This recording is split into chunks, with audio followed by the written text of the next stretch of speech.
할렐루야. 감사합니다. 찬양하니까 좋죠? 오늘 7장. 지금까지 우리가 다니엘서를 공부하면서 다니엘이 다른 사람의 꿈을 해석해 줬죠. 근데 이제는 진짜 하나님이 허락하시는 그 환상을 다니엘에게 이제 주십니다. 바벨론이 아직 망하기 전입니다. 메데바사에게 멸망되기 전인 것으로 보아서 벨사살 왕이 있는 걸 보아서 오늘 본문 7장 그리고 월요일에 할 8장은 다니엘서 5장이 기록되기 전에 일어난 일임을 알 수가 있습니다. 그렇죠? 자, 벨사살 아버지가 나보니두스라고 말씀드렸어요. 그 사람이 진짜 바벨론 왕이었고 이 벨사살은 바벨론 성을 다스리는 섭정하는 그런 왕이었는데 이 나보니두스가 BC 556년에 왕이 되었습니다. 그러니까 7장은 BC 556년, 8장은 BC 554년에 일어난 역사적인 정확한 날짜로 역사가들은 이야기를 하고 있습니다. 어쨌든 다니엘은 이 환상을 통하여서 이제 앞으로 세계, 열방, 이방 나라가 어떻게 될 것인가, 어떻게 전개될 것인가의 과정을 환상을 통해서 보게 됩니다. 또한 이 다니엘의 이 7장, 8장의 환상은 이제 앞으로 있을 마지막 시대 하나님의 시간표에 하나님이 택한 백성들에게 이 나라가 어떻게 될 것이라는 것을 보여주고 있습니다. 그런 점에서 우리는 성경에 이미 기록된 이 미래의 이야기를 알 수 있다는 것은 얼마나 귀한 일인가. 정말 귀하고도 귀하고도 귀한 일이다. 자, 1절 읽어볼까요? 바벨론 벨사살 왕 원년에 다니엘이 그의 침상에서 꿈을 꾸며 머릿속으로 환상을 받고 그 꿈을 기록하며 그 일의 대략을 진술하니라. 다니엘이 진술하여 이르되 내가 밤에 환상을 보았는데 하늘에 네 바람이 큰 바다로 몰려 불더니 큰 짐승 넷이 바다에서 나왔는데 그 모양이 각각 다르더라. 네, 3절이 빠져 있네요. 자, 여기 큰 짐승 4마리가 바다에서 나왔다. 근데 모양이 각각 달랐다. 밑에 3절이 있군요. 큰 짐승 4이 바다에서 나왔는데 그 모양이 각각 다르더라. 자, 성경에서 이 바다라는 말이 나오면 이방 나라를 주로 상징합니다. 물론 현재 있는 바다, 지금 여기서는 지중해 바다를 이야기하고 있습니다. 그런데 이 환상에서 언급되는 모든 나라들을 보면 다 바다와 접경하고 있다는 거예요. 이 네 짐승으로 표현되는 나라가 보면 그렇죠? 바벨로니아도 그렇고 또 헬라, 그리스도 그렇고 우리가 이제 공부할 터인데 자, 그런데 이 다니엘은 네 짐승을 보았는데 천사는 이들이 무엇을 의미하는지 설명해 주었어요. 어디에 설명했느냐? 17절에 시작. 그 네 큰 짐승은 세상에 일어날 네 왕이라. 그래서 오늘 우리가 이 네 나라를 공부해 보고 또 앞으로 하나님이 허락하시는 그 하나님의 시간표를 좀 생각해 보도록 하겠습니다. 첫 번째는 날개 달린 사자라는 모습이에요. 날개 달린 사자. 첫째는 사자와 같은데 독수리의 날개가 있더니 내가 보는 중에 그 날개가 뽑혔고 또 땅에서 들려서 사람처럼 두 발로 서게 함을 받았으며 또 사람의 마음을 받았더라. 또 보니 이것은 다니엘서 2장에서 우리가 공부한 그 신상 느부갓네살 왕이 봤던 그 금 신상 가장 위에 있는 금 머리에 해당되는 바벨론을 상징합니다. 바벨론. 사람들과 들짐승과 공중의 새들 어느 곳에 있는 것을 막론하고 그것들을 왕의 손에 넘기사 다 다스리게 하셨으니 왕은 곧 그 금머리니이다. 이 금, 가장 첫 번째 나온 여러분 사자가 날개를 달렸으니 지상에서의 왕이 사자인데 공중에서의 왕 독수리랑 날개가 달려서 공중과 이 지상을 다 다스리는 그런 형상이다. 여러분 날개 달린 사자 이 형상은 바벨로니아를 설명해 주는 모습입니다. 우리가 TV 다큐멘터리나 이런 거 보면 바벨로니아, 옛 바벨로니아에 대해서 공부할 때 보면 박물관에 전시되어 있는 작품들을 볼 수가 있어요. 이런 거예요. 사자가 있는데 날개가 달려. 이게 바벨로니아 이 벽 박물관에 있는데 이런 파랗게 생긴 거에 황금으로 저런 사자가 있는데 날개가 달린. 그런데 이제 그 짐승이 어떻게 되느냐 나중에 망하잖아요. 느부갓네살 왕이. 한번 읽어볼게요. 네가 사람에게서 쫓겨나서 들짐승과 함께 살면서 소처럼 풀을 먹을 것이요 이와 같이 7대를 지내서 지극히 높으신 이가 사람의 나라를 다스리시며 자기의 뜻대로 그것을 누구에게든지 주시는 줄을 알기까지 이르리라 하더라. 바벨론은 그 당시 세계를 완전히 정복한 그런 나라였습니다. 그러나 우리가 5장에서 배웠듯이 얼마 되지 않아서 멸망을 하게 됩니다. 그리고 다음 두 번째 동물로 넘어가는데 다음 두 번째 동물은 5절에 나옵니다. 갈빗대를 몰고 있는 곰의 모양이고요. 5절 다른 짐승 곧 둘째는 곰과 같은데 그것이 몸 한쪽을 들었고 그 입에 잇사이에는 새 갈빗대가 물렸는데 그것에게 말하는 자들이 있어 이르기를 일어나서 많은 고기를 먹으라 하였더라. 여기서 역사적으로 이 두 번째 곰은 메데 바사 제국을 이야기합니다. 곰은 어떤 동물이죠? 아주 난폭한 그런 군사력을 소유한 나라. 메데 바사, 페르시아. 페르시아 아시죠? 이란. 지금으로 얘기하면 이란이에요. 이 세 갈빗대가 물렸다. 이거는 이 바사와 메데 이 제국이 같이 합친 이 제국이 패망시킨 나라입니다. 애굽이고 또 바벨론을 패망시켰고 또 리비아를 패망시키는. 그리고 몸 한쪽을 들고 서 있어요. 곰이 몸 한쪽을. 그거는 이제 제국의 한편이 바사가 메대를 이제 합치죠. 합쳐서 더 강한 나라가 됩니다. 그래서 BC 539년에 역사적으로 바벨론이라는 그 큰 나라가 정복당합니다. 그리고 그들의 제국은 불과 200년밖에 지속되지가 않습니다. 여러분 잘 아는 바사왕 고레스 아시죠? 바벨론 다 멸망시키고 유대인들을 다 다시 고토 예루살렘으로 내보내는 그런 나라가 이 바사 페르시아 나라입니다. 세 번째 짐승은 날개가 있는데 표범 같은데 날개가 있어요. 여러분 표범이 얼마나 빠릅니까? 이 고양이과에 있는 동물. 표범 얼마나 빠른지. 표범 종류 중에 치타 같은 경우는 이 고양이과에 있는 동물들은 다 지금도 여러분 고양이 키워보세요. 얼마나 막 한 2, 3m는 그냥 뛰어 올라가고요. 얼마나 빠른지 몰라요. 쥐새끼 잡을 때 보면. 개도 쥐를 잘 잡는데 고양이만큼 쥐를 못 잡아요. 근데 거기에 날개가 달렸어요.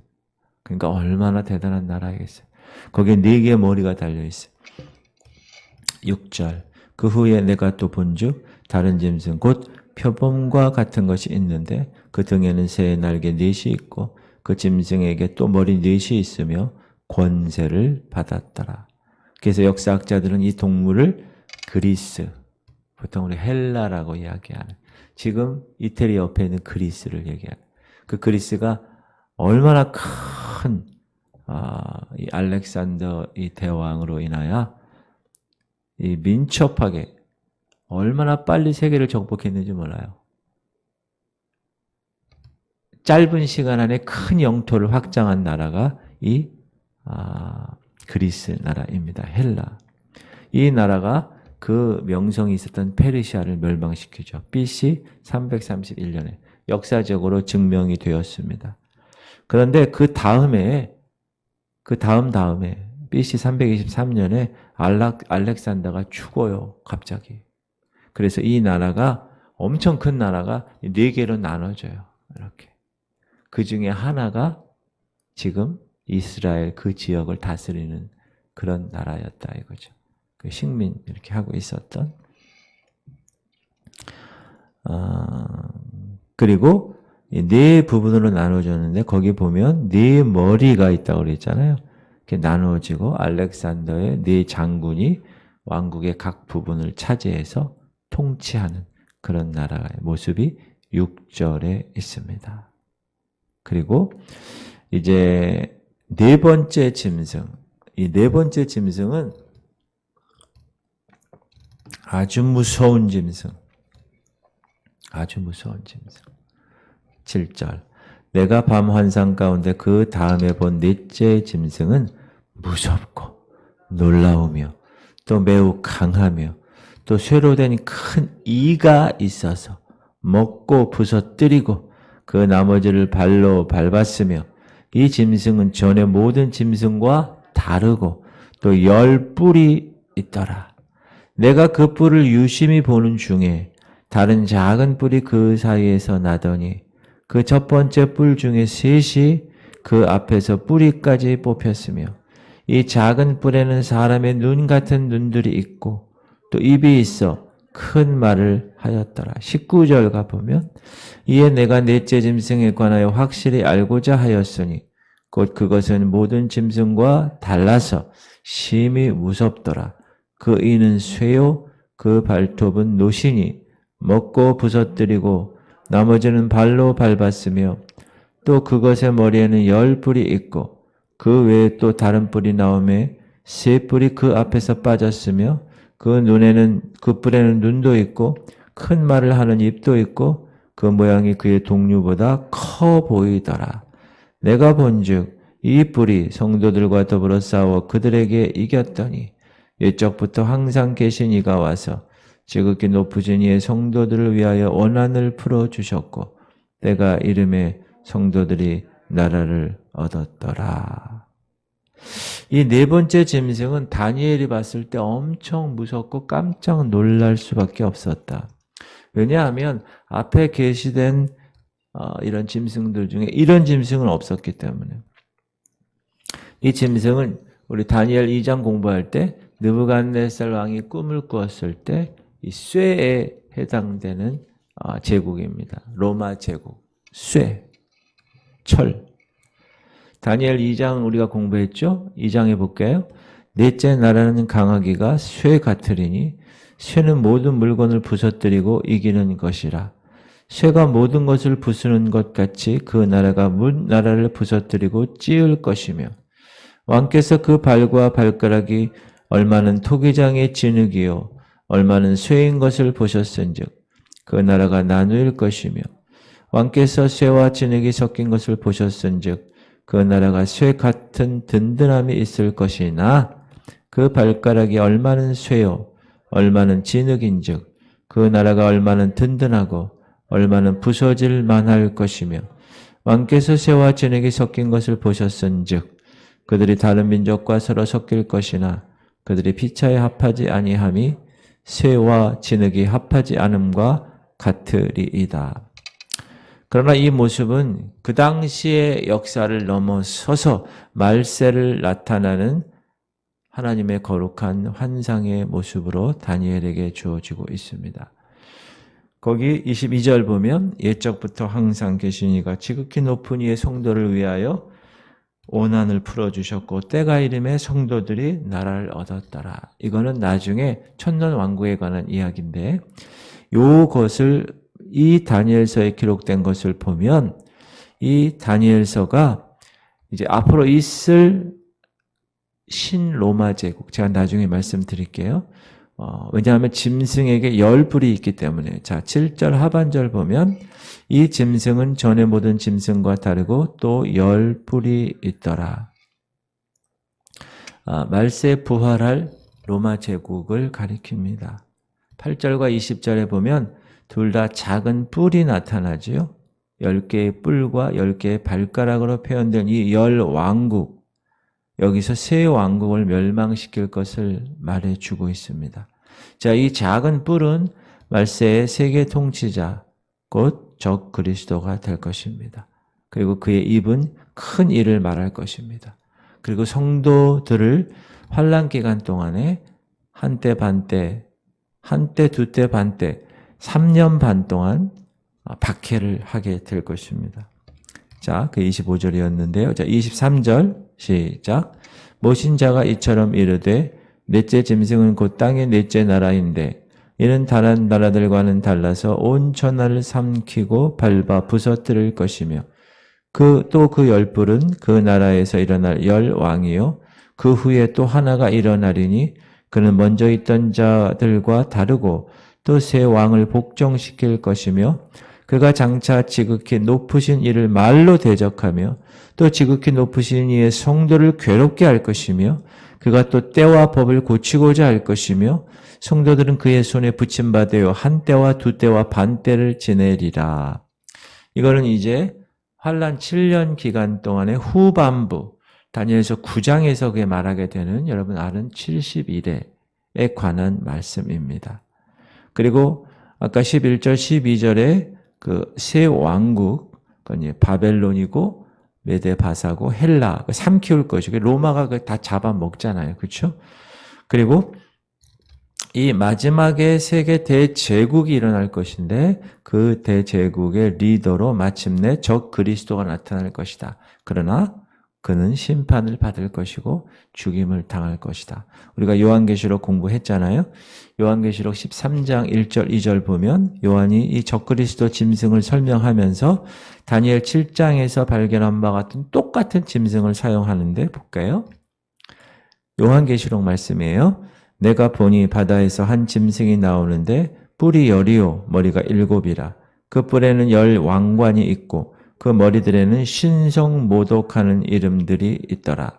내가 본 짐승은 표범과 비슷하고 그 발은 곰의 발 같고 그 입은 사자의 입 같은데 용이 자기의 능력과 보좌와 큰 권세를 그에게 주었더라.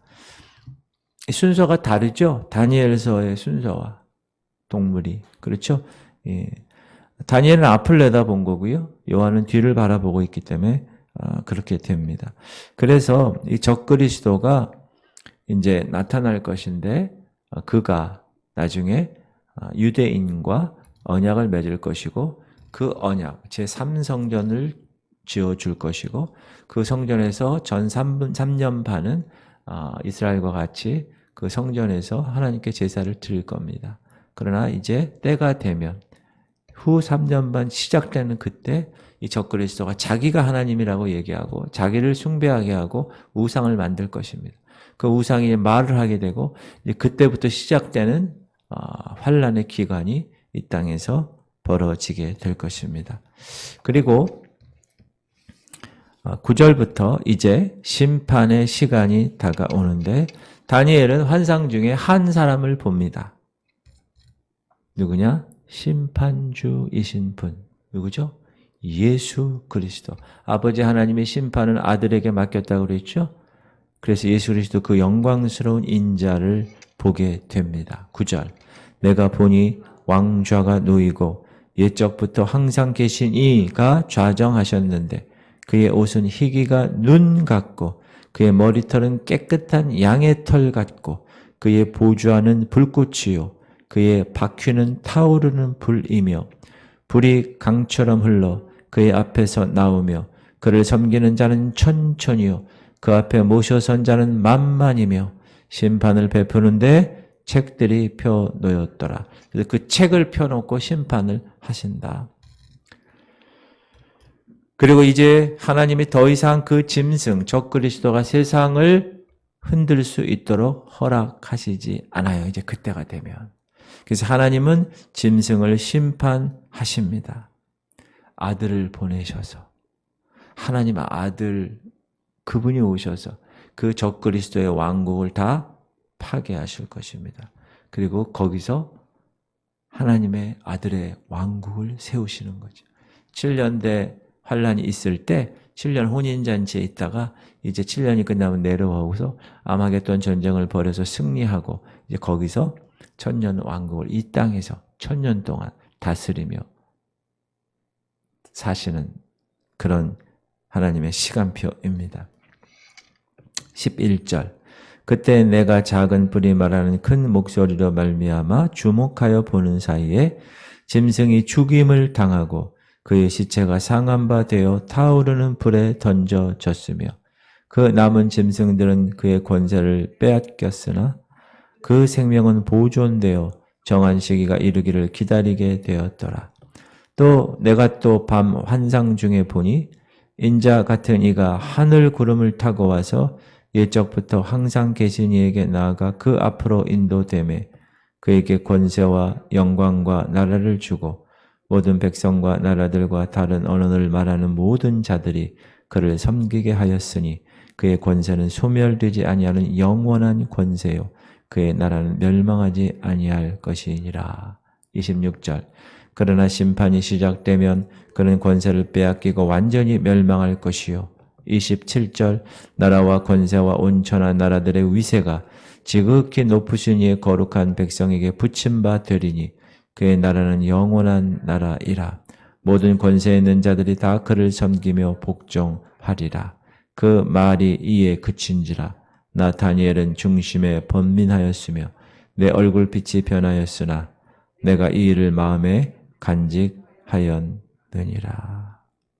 지금 다니엘 2장에 나왔던 그 환상이 이제 여기서 완성되는 것을 볼 수가 있습니다. 2장에서는 그 나라들이 어떻게 표현됐죠? 금, 은, 동, 철, 진흙 이렇게 이런 금속으로 표현이 되었다면 이제 여기서는 하나님의 관점에서 잔인한 동물로 이렇게 표현이 됩니다. 시편 말씀 읽어볼까요? 사람은 존귀하나 장구하지 못하며 멸망하는 짐승 같도다. 여러분 이 세상에서 영원토록 자기의 권세를 가지고 누리려고 생각했던 그런 지도자들이 얼마나 많았습니까? 그러나 다 멸망하는 짐승처럼 다 끝나버렸다. 자, 이제 새로운 로마 제국에 관한 이야기를 좀 하면 여러분 이 이야기는 많이 들어보지 못하셨을 거예요. 그리고 연관시켜서 생각하지 못하셨을 거예요. 자, 유럽에 있는 사람들의 꿈이 뭔지 아세요? 그것은 예전에 로마 제국을 재건하는 것입니다. 지금도 마찬가지입니다. 예전에 로마 제국은 유럽 사람들이 생각할 때 유럽을 통일했고 세계를 다 지배했던 그런 동경의 대상이 되는 나라가 예전에 로마 제국이었습니다. 그래서 역사를 우리가 쫙 살펴보면 모든 유럽에 있는 사람들은 그 로마 제국의 재건을 항상 꿈을 꾸고 살았어요. 처음으로 그 꿈이 이루어진 것이 우리가 역사책에서 배운 신성 로마 제국입니다. 이건 AD 한 800년부터 시작해서 한 806년까지 해체될 때까지 신성 제국, 로마 제국이 망할 때까지 거의 900년에서 1000년 정도 기간 동안 이 중앙 유럽에서 다민족이고 또 영토도 복합체로 이루어진 나라가 신성 로마 제국입니다.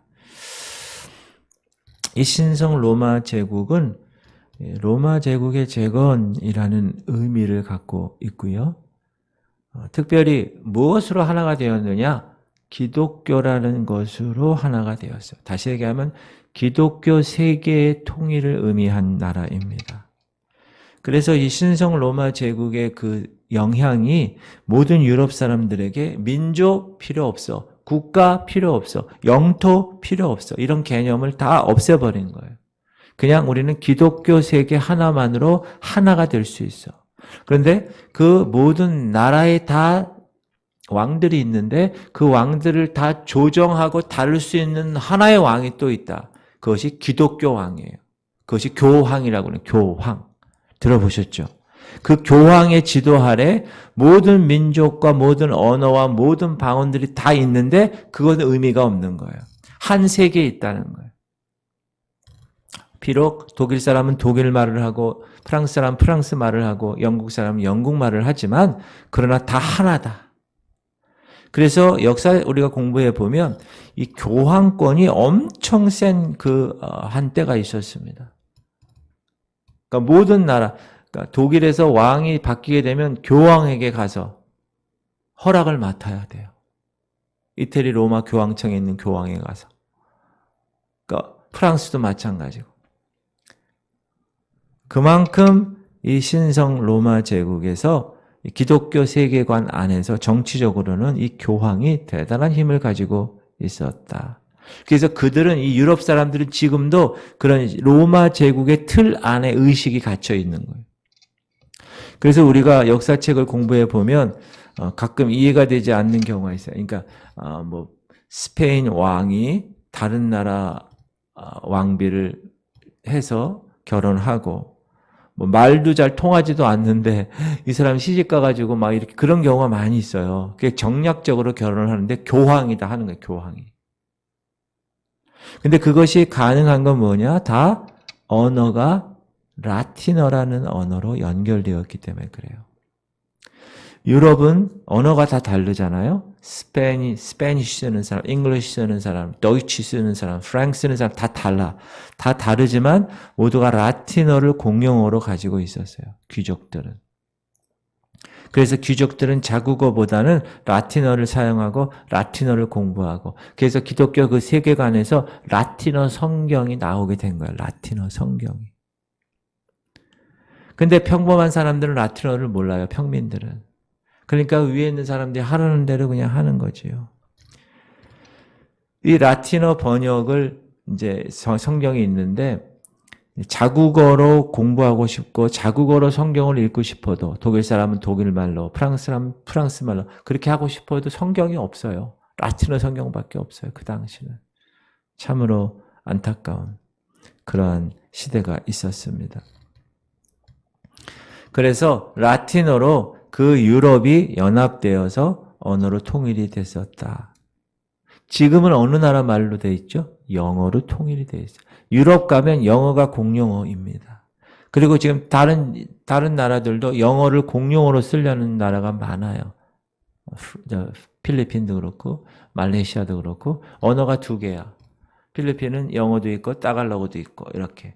자기 나라 말이 있지만 영어를 official language를 써요. 공식적인 언어로. 그렇게 이제 언어가 통일이 돼가고 있다라는 것입니다.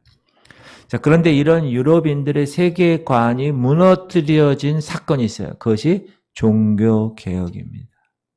그동안에 같은 기독교 세계 안에서 살았던 그런 나라들이 이제 독일은 독일대로, 프랑스는 프랑스대로, 스위스는 스위스대로, 자기 나라, 영국은 영국대로 자기 나라 언어로 성경도 번역하고 자기 나라 언어로 라틴어에서 자기 나라 언어로 중심이 옮겨집니다.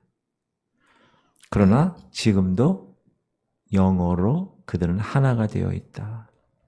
자, 이런 상황 가운데서 신성 로마 제국이 다 끝나고 나서 이제 로마 제국의 기치를 다시 든 사람이 있어요. 그 사람이 히틀러입니다.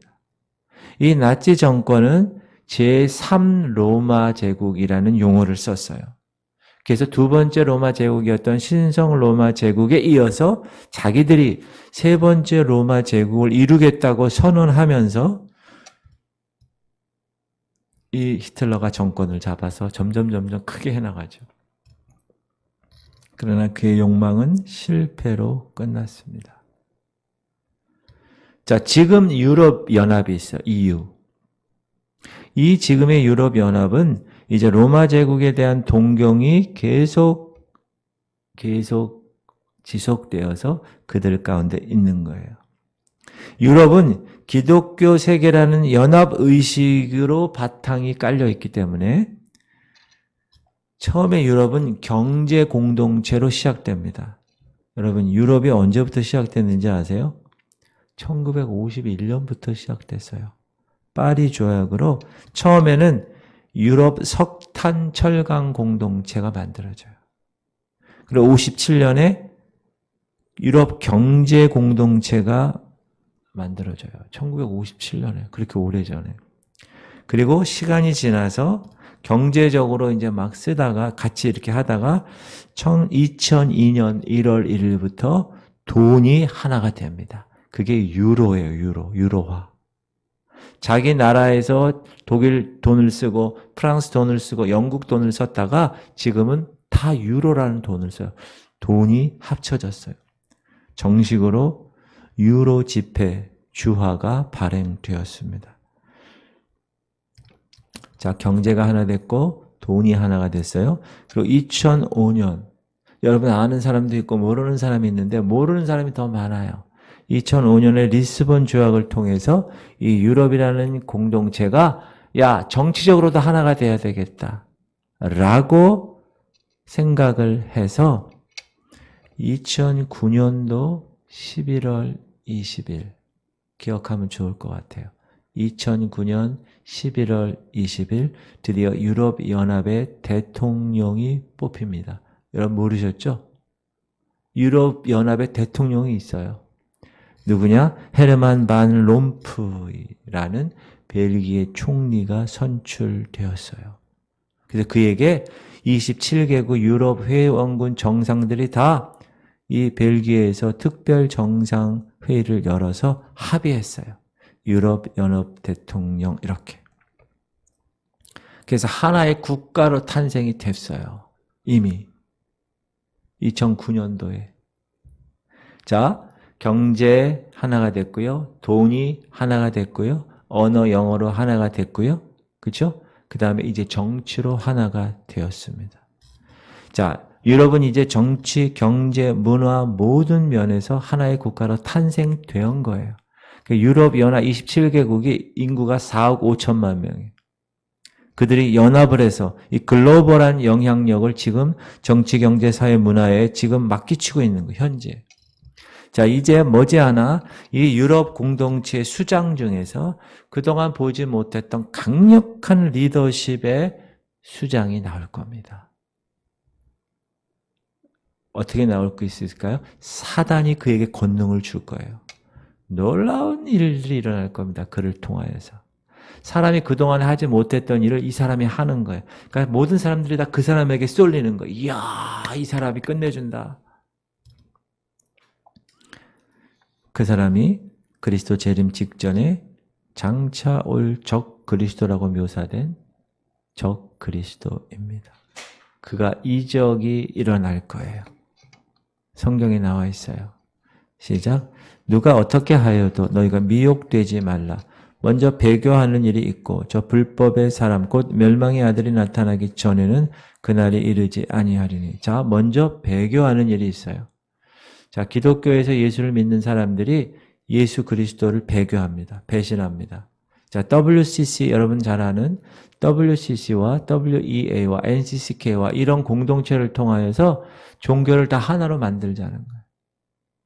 구원이 예수님에게만 있는 게 아니라는 거예요. 힌두교도 있고 이슬람도 있고 불교도 있고 자, 산에 올라가는 정상은 똑같아. 구원은 똑같아.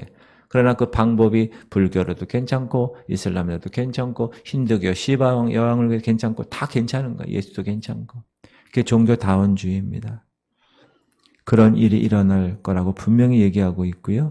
또 4절 그는 대적하는 자라 신이라고 불리는 모든 것과 숭배함을 받는 것에 대항하여 그 위에 자기를 높이고 하나님의 성전에 앉아 자기를 하나님이라고 내세웁니다. 이제 7년 중간에 그때 그렇게 될 거예요. 자, 이 적그리스도에게 어떤 일이 일어날 것인가? 또 우리는 그를 어떻게 알 수 있을까? 그때 불법한 자가 나타나리니 주 예수께서 그의 입의 기운으로 그를 죽이시고 강림하여 나타나심으로 패하시리라. 악한 자의 나타남은 사단의 활동을 따라 모든 능력과 표적과 거짓 기적과 불의의 모든 속임으로 멸망하는 자들에게 있으리니 이는 그들이 진리의 사랑을 받지 아니하며 구원함을 받지 못함이라. 여기 사단의 활동을 따라 모든 능력과 표적과 거짓 기자 이런 것들이 나타나는 거예요. 그러니까 여러분 기적을 너무 좋아하지 마세요. 나중에 말세의 적그리스도가 기적으로 막 사람을 현혹할 거예요. 그때 다 따라가면 되지 않습니다. 자, 이런 하나님의 시간표를 지금으로부터 2500년 전에 하나님이 다니엘에게 보이셨다는 거예요. 그리고 하나님은 그 시간표대로 지금 운행해 나가시고 있다. 이 역사를. 지금 말세라고 하는 2022년 올해 하나님은 이제 얼마 남지 않은 이 세상에 대해서 우리에게 계속 얘기하세요. 깨어있으라. 깨어있으라. 여러분 우리는 얼마나 귀한 사람인가. 이미 앞으로 일어날 이런 모든 일들을 하나님 말씀을 통하여 다니엘을 통하여 요한계시록을 통하여 알게 되고 안 사람입니다. 맞습니까? 그러면 우리가 그 안 사람으로서 어떻게 해야 됩니까? 준비해야죠, 당연히. 그거 아는데 준비 안 한다. 그거는 정말 지혜롭지 못한 사람이죠. 지금 불 보듯 일이 벌어지고 있는데 준비 안 하면 어떡해요? 그렇죠? 그래서 항상 깨어 있어서 그 시간을 기다리는 지혜로운 신부들 다 되시기를 주의 이름으로 축원합니다.